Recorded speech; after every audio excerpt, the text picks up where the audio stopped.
करण वीतराग विज्ञान नमो ताहि जाति भई अर्हंतादिमः जो विद्यादि सागर सुधी जो विद्यादि सागर सुधी गुरु में हितैषी शुद्धात्म में निरत नित्य हितोपदेशी वे पाप ग्रीष्म ऋतु में जल हैं सयाने पूजूं उन्हें सतत केवल ज्ञान पाने पूजूं उन्हें सतत केवल ज्ञान पाने।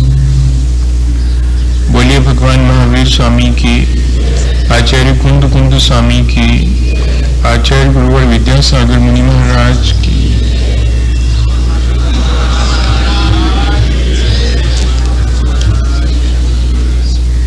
हम सभी लोगों ने पिछले दिनों अपने जीवन को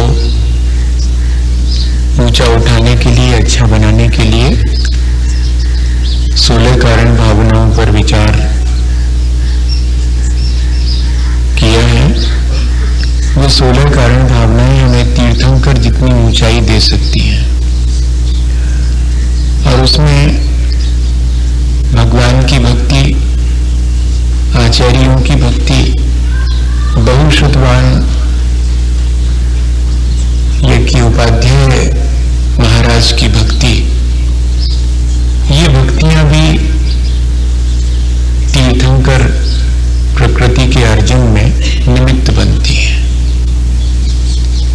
भक्ति भी हमारे लिए मुक्ति का कारण बन सकती है। ये बात सहसा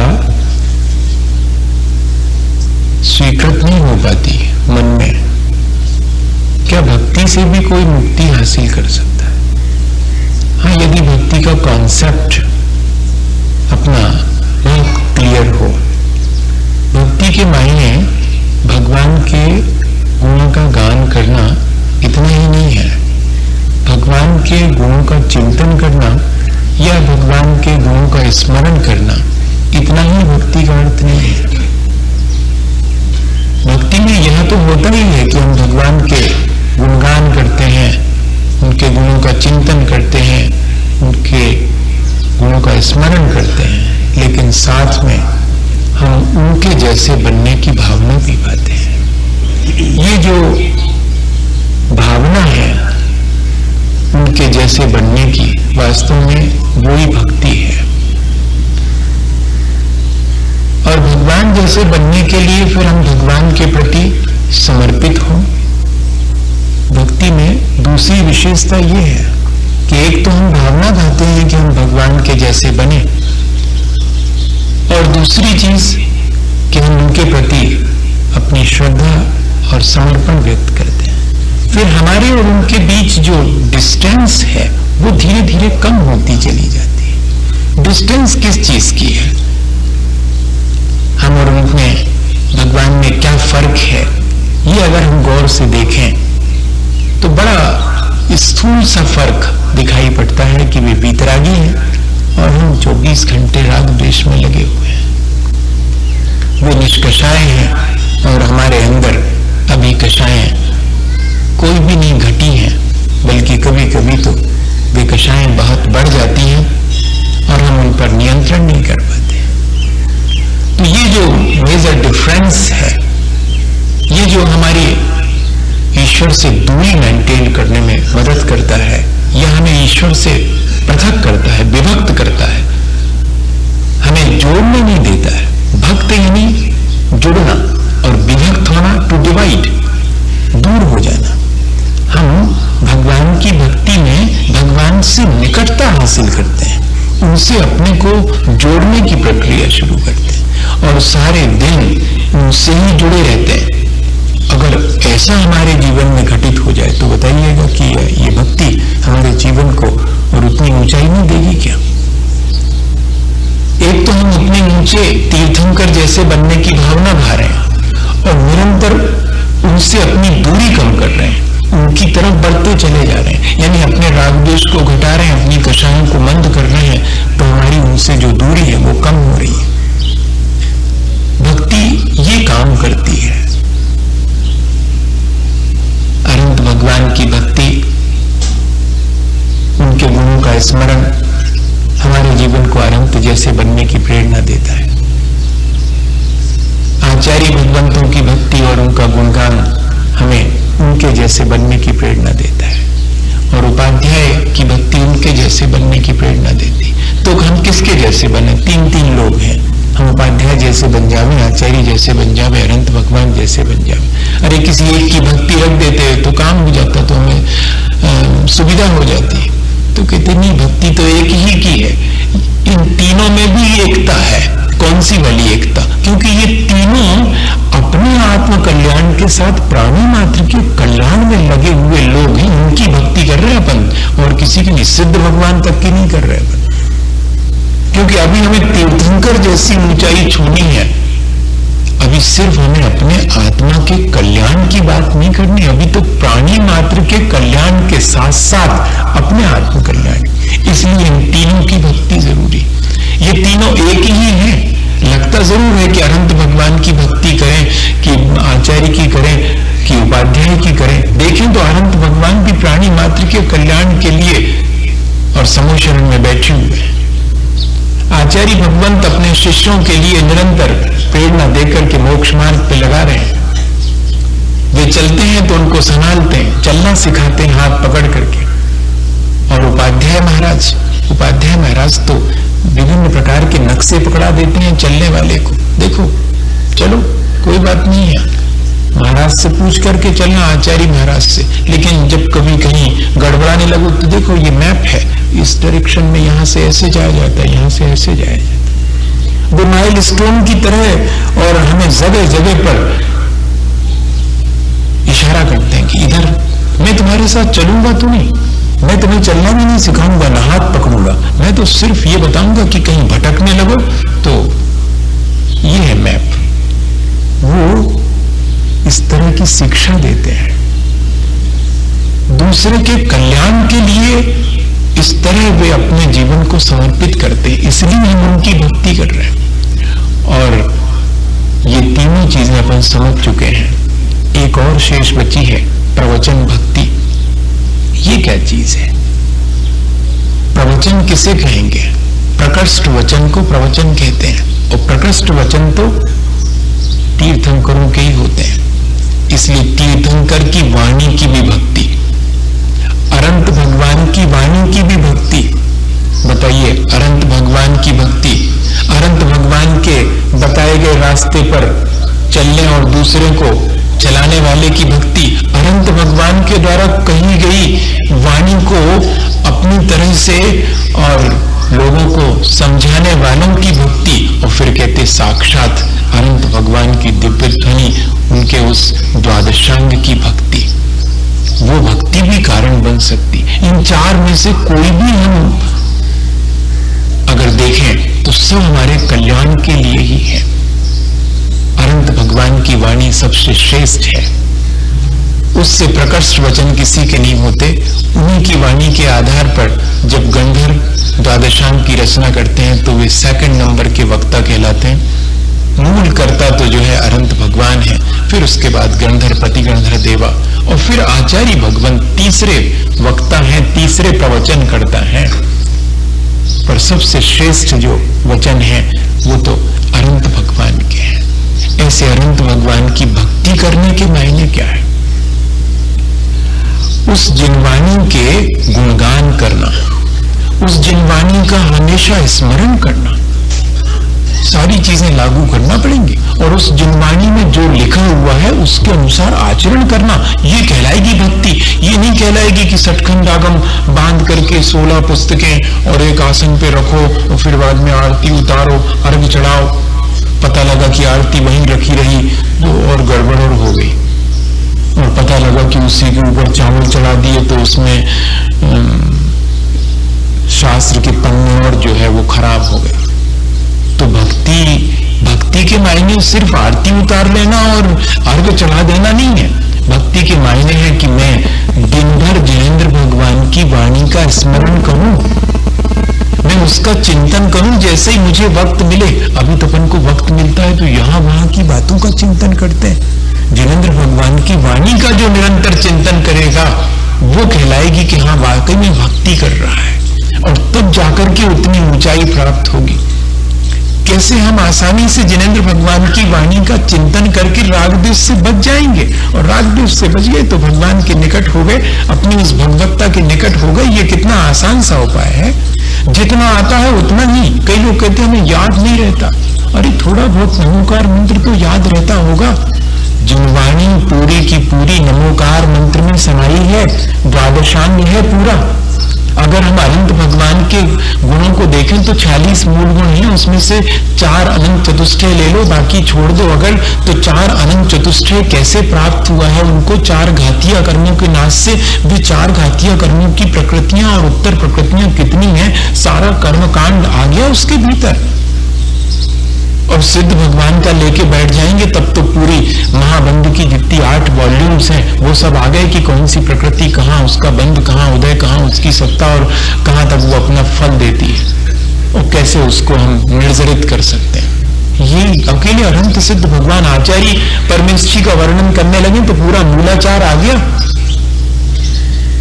इस तरह हम देखें तो पूरा द्वादशांग नमोकार में समाया हुआ है, यदि हम नमोकार का भी चिंतन करें तो। इसलिए लिखा हुआ है मात्र जिनेंद्र भगवान के वाणी की भक्ति करने से भी कोई तीर्थंकर बन सकता। वो भक्ति कैसे होती होगी? कटनी में मुझे एक अम्मा जी रोज 12:30 बजे जब मैं सामायिक करा करता था तो आकर के बैठी दिखती थी, वो पढ़ती रहती थी। मैं उनसे एक दिन पूछा, मैंने अम्मा जी क्या पढ़ती हैं? कहती सटखंड आगम ढबला पढ़ रहे महाराज। अरे हमने कहा समझ में आती है? कहती नहीं आती, समझ में तो नहीं आती। तुमने कहा फिर क्यों पढ़ रही?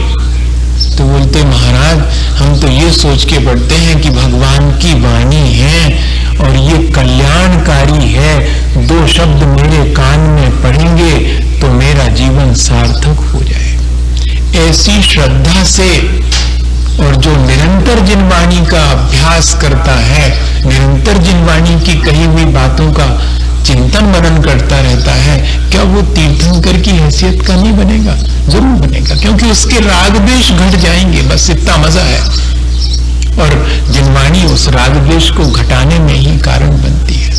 नमोकार मंत्र कोई अगर निरंतर करता है, उसमें लिखा है सोयण भोयण पयाण पच्चयाण, सोते खाते पीते आते जाते जागते हर अवस्था में जो पंच नमस्कार मंत्र का स्मरण करता है वो असंख्य गुण श्रेणी नित्या कादो, वो असंख्यात गुणी कर्मों की नजरा करता है, क्योंकि द्वादशांग नमोकार रूप ही है। नमोकार में द्वादशांग समाया है।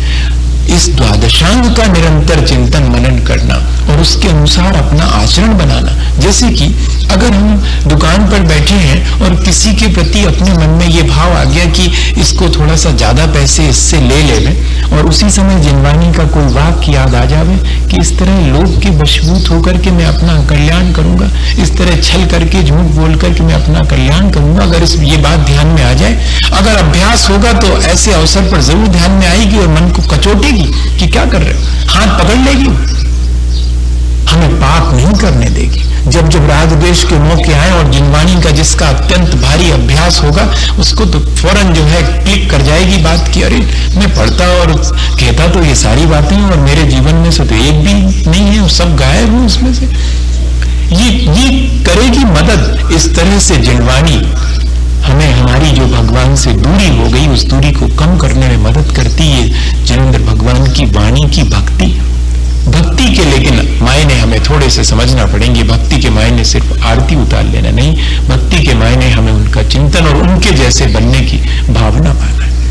अब देखें कि जिनवाणी किस तरह की है, जिनवाणी का स्वरूप क्या है। क्योंकि जिनेंद्र भगवान के स्वरूप का दर्शन करना, और वह भी जिनेंद्र भगवान की भक्ति, जब अनंत भगवान की भक्ति करने जाते तो सबसे पहले क्या करते हैं? दर्शन करते हैं। और उसके बाद में उनके दर्शन से हम उपदेश लेते हैं। वे तो कुछ बोलते नहीं, उनके दर्शन से हम उपदेश लेते हैं। ये भक्ति में शामिल है, दर्शन और उनसे मिलने वाला उपदेश। इसी तरह जिनवाणी के भी दर्शन करना। अब जिनवाणी के दर्शन करना तो जिनवाणी के स्वरूप के दर्शन करना। जिनवाणी तो ऐसे कागज पे लिखी हुई रखी हुई है, तो उसके दर्शन से क्या होगा? भगवान के दर्शन से तो फिर भी बीतरागता बाहर दिखाई पड़ती है, तो उनके दर्शन से तो अपन को उपदेश भी मिल जाता है। चुपचाप बैठे हैं फिर भी उपदेश दे रहे हैं कि ऐसे ही बैठो जैसे हम बैठे हैं। हम देखो कहाँ किसी संसार के प्रपंच में पढ़ते हैं, देखो हम कहाँ संसार की तरफ देखते हैं, हम तो अपनी तरफ देखते रहते हैं। ऐसा वो उपदेश देते हैं, ये तो अपन ले सकते, लेकिन जिनवाणी से तो उपदेश कैसे मिलेगा? जिनवाणी के दर्शन करने से उपदेश कैसे मिलेगा? तो जिनवाणी के सम्मुख बैठ करके विनय पूर्वक उसमें जो लिखा है उसका चिंतन करना, जिनवाणी के स्वरूप का। जिनवाणी का स्वरूप क्या है? आप तो वज्ञ मनुल्लंघन मद्रेष्टेष्ट विरोधकम तत्वोपदेश कृत सार्वम शास्त्रम कापत घट्टनम। ऐसा है हमारी जिनवाणी का स्वरूप, जो जिनेंद्र भगवान के द्वारा कही गई है। पहली विशेषता है, जिनेंद्र भगवान वे हैं जो वीतरागी हैं, जिन्होंने कि अपने इंद्रिय और मन को जीत लिया है। तो कहने वाले से भी वचन में प्रामाणिकता आती है कि कौन कह रहा है। एक वीतरागी कह रहा है तो प्रामाणिकता आ गई है। अदृष्टेष्ट विरोधकम, प्रत्यक्ष से जिसमें कोई विरोध नहीं आता और ना ही जिसे कोई मिथ्या साबित कर सकता है। सिर्फ दो चार लोगों के कल्याण के लिए नहीं है, सार्वम सबके कल्याण के लिए। और कापित घट्टनम, हमें उन मार्ग से बचाकर सन्मार्ग में लगाने वाली है और सारे विरोधों को नष्ट कर देने वाली है। सबसे बड़ी विशेषता ये, सारी उलझनों को सुलझा देने वाली है, सारे विरोधों और विवादों को नष्ट कर देने वाली है। ये स्वरूप है मेरे भगवान की, अनंत भगवान की वाणी का। मुझे उसकी भक्ति करनी है तो उसके स्वरूप को समझना पड़े। और जहां कहीं भी अगर विवाद उत्पन्न होने लगे, जहां कहीं भी उलझन होने लगे, जहां की विरोध दिखने लगे, तो समझना ये जिनेंद्र भगवान की वाणी नहीं हो सकती। जिनेंद्र भगवान की वाणी तो सारे विरोधों को नष्ट करने वाली, सारे विवादों को समाधान करने वाली और सबको सच्चे मार्ग पर ले जाने वाली, गलत मार्ग से बचाने वाली, ऐसा जिनवाणी का स्वरूप है। अगर जिनवाणी में से और कुछ भी नहीं आता, नहीं है उतना ज्ञान का शोभसम, तो कम से कम इतनी मोटी बात तो अपन के समझ में आएगी कि जिनवाणी का स्वरूप कैसा है। स्पष्ट दिखाई पड़ रहा है कि हाँ सचमुच साद्वादमयी है मेरी जिनवाणी। उस साद्वाद के मायने ये है कि वो सारे विवाद और सारे विरोधों को नष्ट कर देते, मेरे भीतर उठने वाले सारे प्रश्नों का समाधान करती। जैसे कहते हैं कि जिनेंद्र भगवान के चरणों में बैठते ही साथ, पहुंचते ही साथ उनकी उपस्थिति मात्र से, उनकी निर्मलता मात्र से हमारे सारे प्रश्न समाधान को प्राप्त हो जाते। हमारे जीवन में तो आचार्य महाराज के चरणों में बैठने पर भी हमने इस चीज को महसूस किया। जब सन 80 में हम आए थे और क्षुल्लक थे उस समय, और आचार्य महाराज पढ़ाया करते थे, तो बहुत सी बातें समझ में नहीं आती थी तो लिख लेते थे जो समझ में नहीं आए। एक दिन फुर्सत में जाकर के आचार्य श्री के पास बैठ गए, वो अपने लिख रहे थे, काम में लगे थे पढ़ाई में। तो मैंने सोचा कि थोड़े बैठूं महाराज के पास, जो वो उनको वक्त होगा तो बता देंगे, अपन पूछ लेंगे, 10-15 प्रश्न तो है ही और अभी समय है। और जो बैठे बैठे अपने प्रश्नों को मैं पढ़ रहा था कि ये पूछना है, ये पूछना है, और आचार्य महाराज के पास बैठे बैठे और थोड़ी देर में लगा 5 मिनट में कि इन सब के उत्तर तो अपने को मालूम है, काहे को बेकार परेशान करें इनको। और उठ करके वापस चलने लगे तो आचार्य श्री बोले कि थोड़ा रुको, मैं बस अभी फ्री हो रहा हूँ। तो मैंने कहा नहीं महाराज, जो पूछने आया था वो तो यहाँ आपके चरणों में आते ही साथ और मेरे सारे प्रश्नों का उत्तर मिल गया मुझे।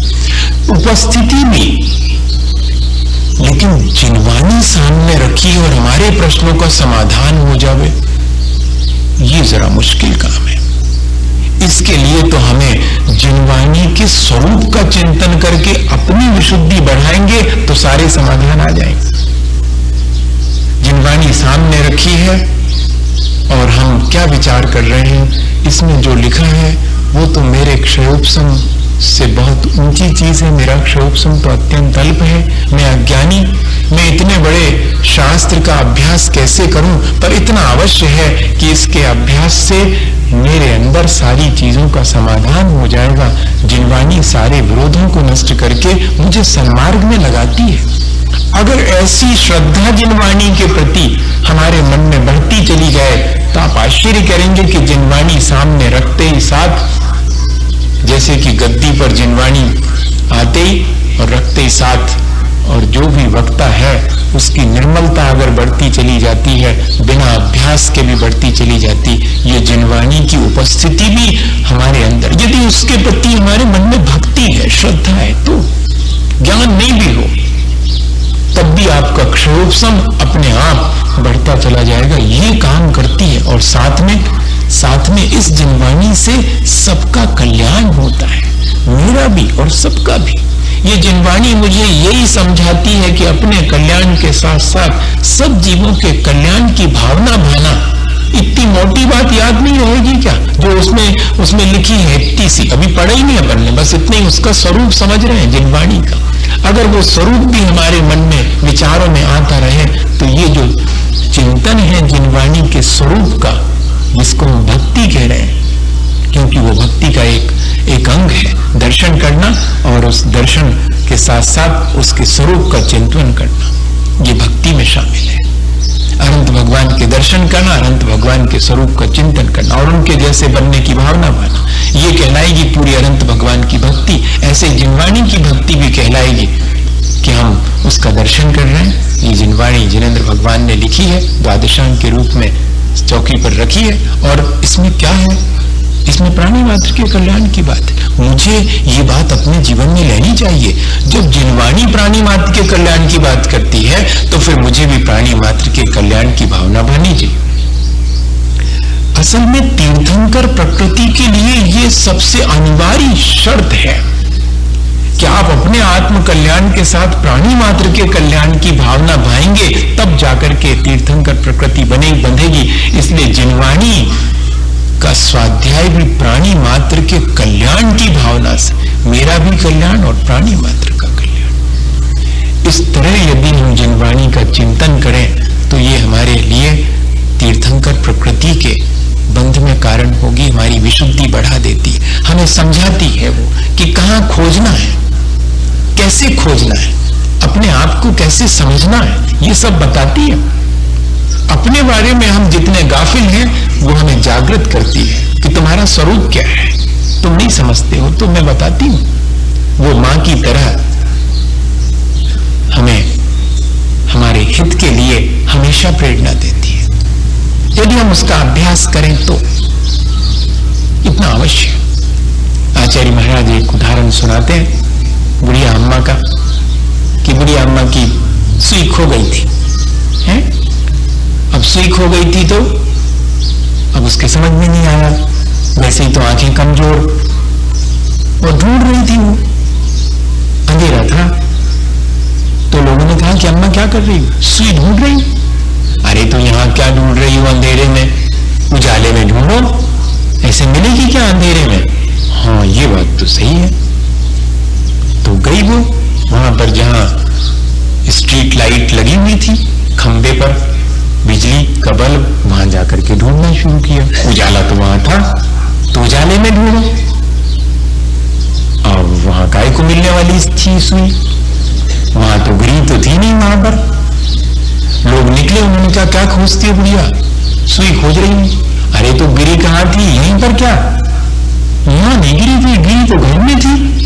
अरे वाह, तो घर में खोजो।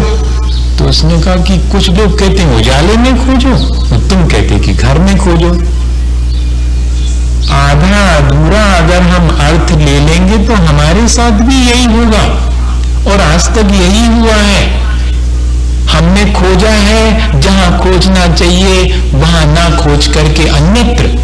हम चाहते हैं संसार में सुख और खोजते हैं संसार में जहां सुख नहीं है वहां। और जिनवाणी बताती है कि वहां खोजो जहां सुख मिल सकता है। लेकिन कौन खोजे सुख? जिसे दुख है वो खोजे। जहां जहां खोई हुई है सुई वहां खोजना और रोशनी में खोजना।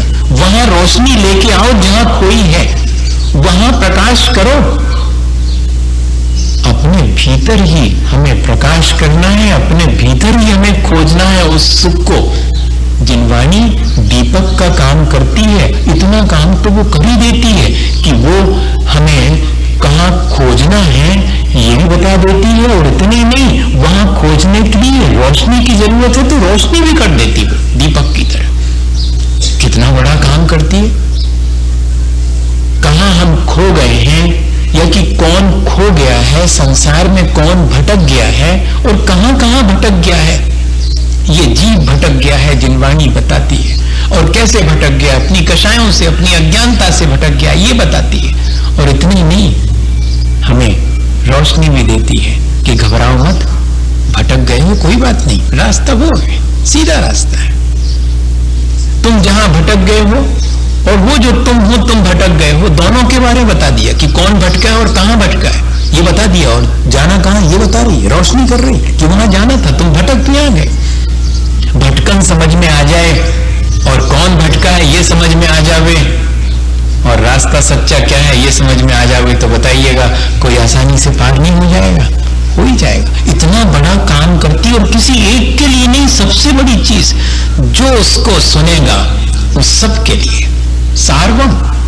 ऐसी जिनवाणी की भक्ति इसलिए की जा रही है कि ये जिनवाणी चूंकि प्राणी मात्र के कल्याण की भावना रखती है, इसलिए तुम भी प्राणी मात्र के कल्याण की भावना रख करके जिनवाणी का अभ्यास करोगे तो ये जिनवाणी की भक्ति कहलाएगी। और ये जिनवाणी की भक्ति हमारे अपने जीवन को तीर्थंकर जितना ऊंचा बना सकती। क्या इस तरह हमें जिनेंद्र भगवान की वाणी की भक्ति करने का उपाय नहीं करना चाहिए? जरूर से करना चाहिए। मेरे ख्याल से तो इतना ही पर्याप्त है। बहुत पुराना उदाहरण मैं कई बार आपको सुना चुका हूँ।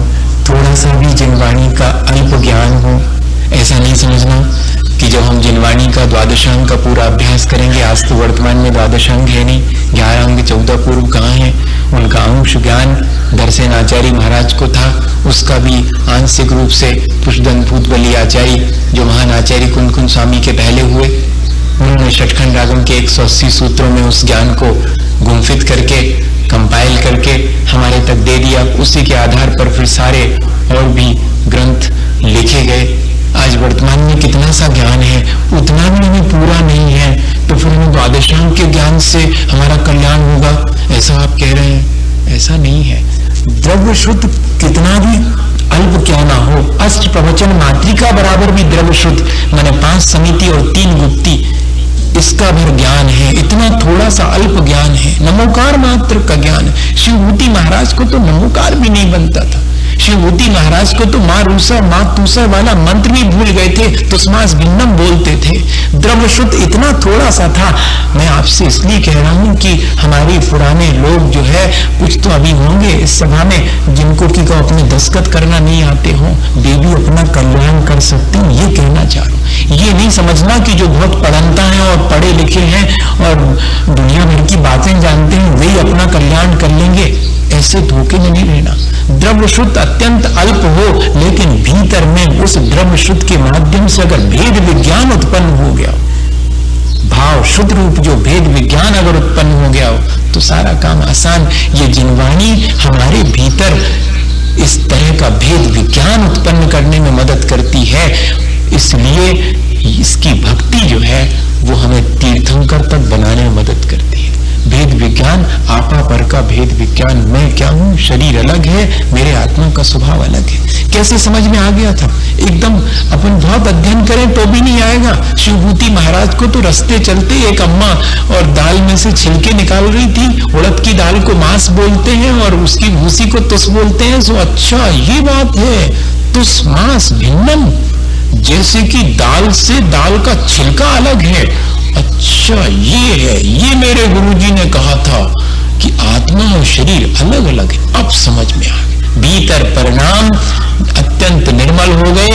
इतना सा थोड़ा सा ज्ञान था और परिणामों की निर्मलता होते ही बीज बुद्धि नाम की वृद्धि हो गई। सारा द्वादशांग उनके सामने आ गया और अंतर मुहूर्त के अंदर शुक्ल ध्यान प्राप्त करके केवल ज्ञान को प्राप्त हो गए। अष्टपहड़ में उसका उदाहरण दिखा। बताइए, ये जिनवाणी की भक्ति है। जरा सी देर का काम है। अगर भक्ति से हमारे भीतर निर्मलता आ जाए तो अनंत भगवान की भक्ति, आचार्य भगवंतों की भक्ति, उपाध्याय परमेश्वरी की भक्ति और जिनवाणी की भक्ति, ये भक्ति हमारे परिणामों को जितना निर्मल बनाती है उतना ज्यादा हमारा जीवन ऊंचा उठता है। इनका हमेशा अभ्यास करना, इनका चिंतन मनन करना, इन चारों प्रकार की भक्ति को अपने जीवन में और लाने का प्रयास करना, यही हमारा अगर उद्देश्य रहे जीवन का तो जरूर हमारा जीवन बहुत ऊंचा उठेगा।